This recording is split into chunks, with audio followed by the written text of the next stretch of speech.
Nggak ada, saya nggak percaya bahwa ini permintaan Pak Prabowo. Ini pasti pemerintahan mereka yang tersinggung. Siapa yang tersinggung? Silakan diartikan sendiri. Kalau soal pemberedelan saya jelas nih. Kalau Pak siapa namanya Fadlizon bilang ini bukan pemberedelan, silakan baca apa sih pemberedelan. Pemberedelan itu adalah pemberangusan, pelarangan, pembatasan. Itu artinya beredel. Nah, saya ingin sampaikan kepada Pak Fadlizon, ketika mereka kalah pemilu 2014, dia bikin puisi yang menyerang, menghina Pak Jokowi. Adakah diberedel? Adakah dibatasi? Enggak. Jadi saya minta Pak Fadlizon jangan melempar kotoran ini kepada pemerintah yang sekarang, kepada Pak Prabowo. Sehingga kesannya Pak Prabowo lah yang meminta pemberangusan ini. Saya yakin tidak. Karena saya belum pernah dengar Pak Prabowo itu anti karya seni. Bahkan beliau seorang pecinta seni. Bahkan suka menyanyi, kan gitu nih.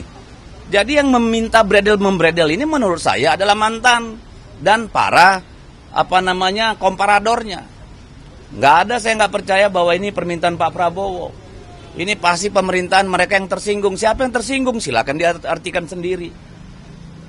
Soal katanya vulgar, ada pemakaian atribut. Itu kan asumsi.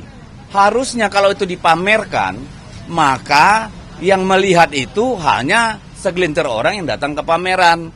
Dengan pemberedelan sekarang tuh sampai ke kampung-kampung, desa-desa orang jadi mengerti gitu loh. Jadi salah sendiri kalau menurut saya. Karena saya yakin Pak Prabowo tidak punya niat untuk memberangus seperti itu.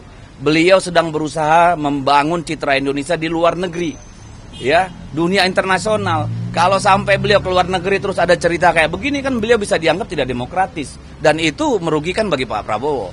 Jadi pada Pak Fadlizon dan Giring tolong hati-hati. Ya, apalagi dua-dua ini kan seniman nih. Fadlizon suka nulis puisi, Giring suka nyanyi.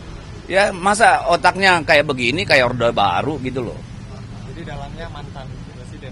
Loh, asumsi kita begitu. Karena di luar tuh siapa lagi merasa dirugikan dengan kritik melalui lukisan itu? Nggak ada kan? Kalian merasa dirugikan nggak? Nggak kan? Kan nggak mungkin kalian yang minta itu dibatalkan. Di dalam pameran itu selalu ada, pameran itu harus ada kurator. Kemudian kesepakatannya tema tertentu kalau tidak salah tentang kedaulatan pangan ya. Tetapi ada sejumlah lukisan itu kabarnya dipasang sendiri oleh sang seniman. Nah, biasanya itu selalu melalui proses kurasi. Dan lukisan-lukisan itu tidak ada kaitannya dengan soal kedaulatan pangan. Bahkan agak vulgar, misalnya kuratornya makanya tidak sepakat dengan itu. Dan juga mungkin ada motif-motif politik yang lain gitu. Akhirnya kuratornya mundur. Karena kuratornya mengundurkan diri, ya tidak mungkin ada pameran tanpa ada kurator.